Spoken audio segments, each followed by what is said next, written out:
Wayne's relationship with Cash Money began when he was still a child. He was recording with BG as the Bee Gees before becoming the youngest member of the Hot Boys, alongside Juvenile and Turk. Birdman and Slim supplied the label, studio environment, and belief that allowed New Orleans talent to build nationally without abandoning its identity.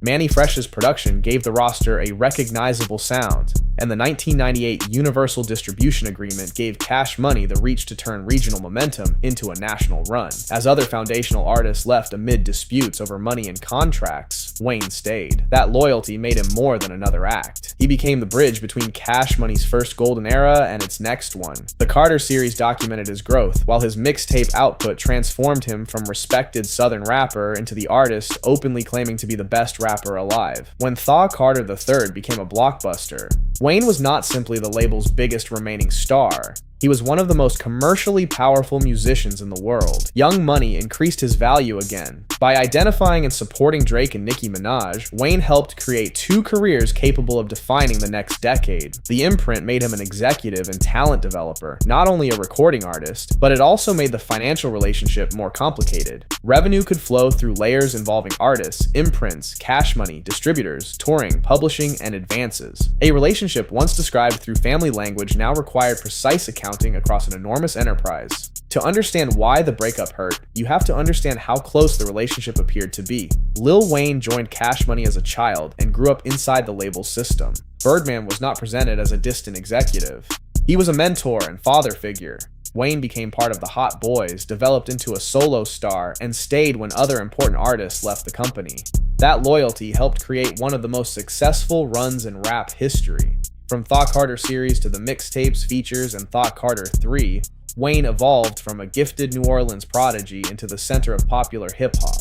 Then he used Young Money to introduce Drake and Nicki Minaj, two artists who would define the next generation. Cash Money had already built a powerful distribution relationship with Universal. Wayne's rise added a second empire inside the first. From the outside, Birdman and Wayne looked less like an executive and artist than family members winning together. Subscribe to Fake Famous for more lessons where we separate the public image from the contracts underneath it. And answer this question in the comments. When business partners call each other family, does that make the relationship stronger? Or does it make necessary conversations harder? Because when the money stopped feeling right, the family language could not solve the business problem. Thaw Carter V was supposed to continue Wayne's defining album series. Instead, delays turned the project into a public hostage symbol. Wayne announced that he felt imprisoned creatively and wanted off the label. The lawsuit that followed alleged that Cash Money had withheld money and failed to meet obligations connected to the album and Young Money. Reported claims reached tens of millions of dollars, making clear that this was not a disagreement over one release date. The timing amplified the damage. Rap changes quickly, and Wayne had already spent years releasing music at a pace few artists could match. Preventing a flagship album from arriving did more than postpone revenue. It interrupted the rhythm through which he maintained cultural leadership. Mixtapes and guest appearances kept his voice present, but a blocked Carter album limited the ability to define the era on his own terms. The dispute also affected the wider family. Drake and Nicki had become enormous assets, which raised questions about profits, advances, and who had the right to control or benefit from Young Money's success. Universal was pulled into litigation as the parties argued over accounting and responsibility. To fans, the conflict looked like a father refusing to release his son's music. Legally, it was a web of companies and contracts. Both descriptions captured part of the truth. That gap between emotional reality and legal reality explains why the story lasted so long. Wayne could believe Birdman loved him personally, while also alleging that Cash Money owed him professionally. Birdman could point to decades of investment and shared success while resisting Wayne's claims. Once trust had to be measured through lawsuits, the family language could no longer resolve the business. The conflict became public around Thaw Carter 5. Wayne said the album was being delayed and that he wanted to leave Cash Money. What fans initially experienced as a missing album was connected to a much larger dispute involving money, accounting, contractual obligations, and control.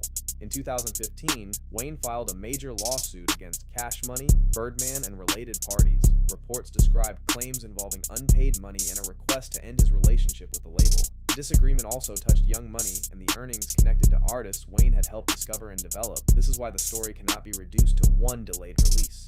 The Carter 5 became the symbol of a deeper question. After years of loyalty and extraordinary value creation, who controlled Wayne's work, who owed whom, and who had the authority to decide when the music reached the public. The longer the album remained unavailable, the more the dispute damaged both sides. Wayne lost time during a crucial period of his career. Cash Money's public image became tied to accusations that it would not properly release or compensate one of its most important artists. The warning signs did not begin with Wayne. Cash Money's earlier artists had publicly described disputes about compensation and contracts. Juvenile left and later returned for projects. BG and Turk also separated from the company. Each departure should have pushed the organization toward greater transparency. Instead, the continued commercial success made it possible to postpone structural reform. When the biggest star eventually raised similar complaints, the scale was much larger. Family businesses often resist paperwork because documentation feels cold, but the more emotional the relationship, the more valuable clarity becomes. A contract should explain how recording costs are recouped, when royalties are paid, who can audit the books, who owns masters, what constitutes delivery of an album, how long the term lasts, and what happens if the label refuses to release accepted music. Young Money also required rules defining Wayne's participation in the artists he developed. Public reconciliation complicated the picture. Birdman apologized to Wayne on stage in 2018, and the two appeared together after years of hostility. Those moments suggested that affection had survived, but a hug cannot calculate royalties, transfer ownership, or terminate an agreement. The legal settlement had to do what the personal bond could not. The Carter 5 finally arrived independently of Cash Money later that year, and debuted at number 1, showing that the demand remained enormous. The CTA in this section matters because this story repeats far beyond music. Friends launch companies without operating agreements. Relatives combine money without written records. Creators accept vague promises because asking questions feels disloyal. Then success increases the stakes and exposes every ambiguity. The paperwork does not create distrust. It gives trusted people a shared reference when memory, expectations, and incentives change. Birdman and Wayne repeatedly showed public affection, even during periods when the business dispute remained unresolved. That contradiction confused fans, but it reveals something common in partnerships formed at a young age. The personal bond can be real, while the financial conflict is also real. Wayne could love the person who helped raise and develop him while still believing the company had failed its obligations. Birdman could view himself as the architect who invested in Wayne before the world understood his talent, while still facing legitimate questions about money and control.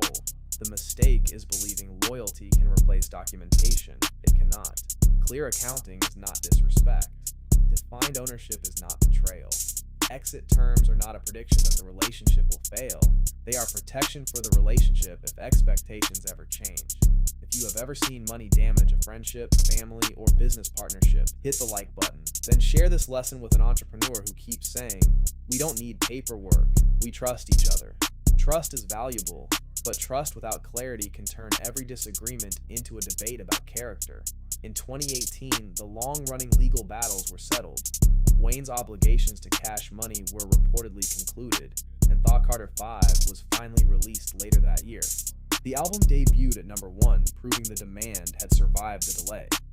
Wayne lost years that cannot be repurchased. An artist's creative prime is not inventory that can simply be stored without consequence. Songs age, collaborators move, trends change, and the artist's own interests evolve. Even though Thaw Carter 5 succeeded, its release could not recreate the exact cultural moment originally intended. The dispute forced Wayne to spend energy fighting for the right to deliver work instead of building the next stage of his career.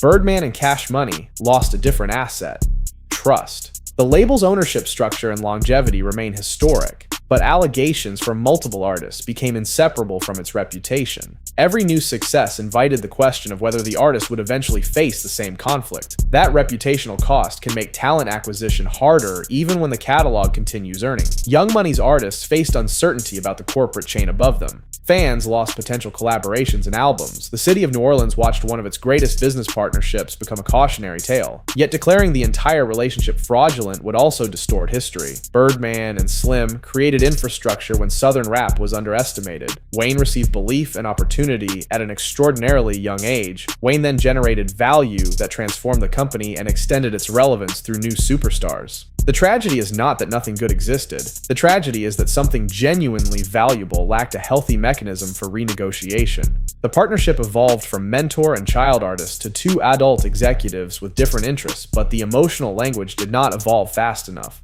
Both sides could honor the beginning only after creating space for a different ending. Wayne eventually gained his freedom and released the album. Birdman and Wayne later appeared to repair parts of their personal relationship, but the years of delay carried a cost that no settlement could completely reverse. Wayne lost creative time and momentum. Birdman lost trust with many fans and artists watching the dispute. Cash Money's legacy became harder to discuss without mentioning complaints from Wayne and earlier artists. Hip-hop lost years in which one of its most influential rappers wanted to release a major project but could not move freely. And yet the partnership's accomplishments remain enormous. Birdman and Slim built a New Orleans label into a national institution. Wayne remained loyal long enough to become its defining artist. Young Money extended that institution through Drake and Nicki Minaj. The collapse does not erase the creation. The creation does not erase the conflict. That balance matters. History becomes less useful when we turn every story into a hero and a villain. Business relationships can produce life-changing value and still become unhealthy. Gratitude for the beginning does not require permanent surrender at the end. The first protection is independent representation. A young artist needs a lawyer whose duty is to the artist, not the label or family friend arranging the deal. The second is routine accounting with audit rights. Statements should be understandable enough for the artist and advisors to trace revenue and deductions. The third is release protection. If a label accepts a project but refuses to release it within an agreed period, the artist should have defined remedies. The fourth protection is ownership clarity. Masters, publishing, name and likeness rights, merchandise, touring, and side businesses are separate assets and should not disappear inside vague language. The fifth is a renegotiation trigger. When a child artist becomes a global superstar or builds an imprint producing other stars, the economic arrangement should be reviewed. A contract can respect early risk without pretending the party's value never changed. Finally, every partnership needs an exit that does not require total destruction. Buyouts, term limits, reversion clauses, mediation, and defined separation procedures can allow people to end a business relationship while protecting the catalog and personal bond. Without an exit, frustration accumulates until public warfare becomes the only leverage available.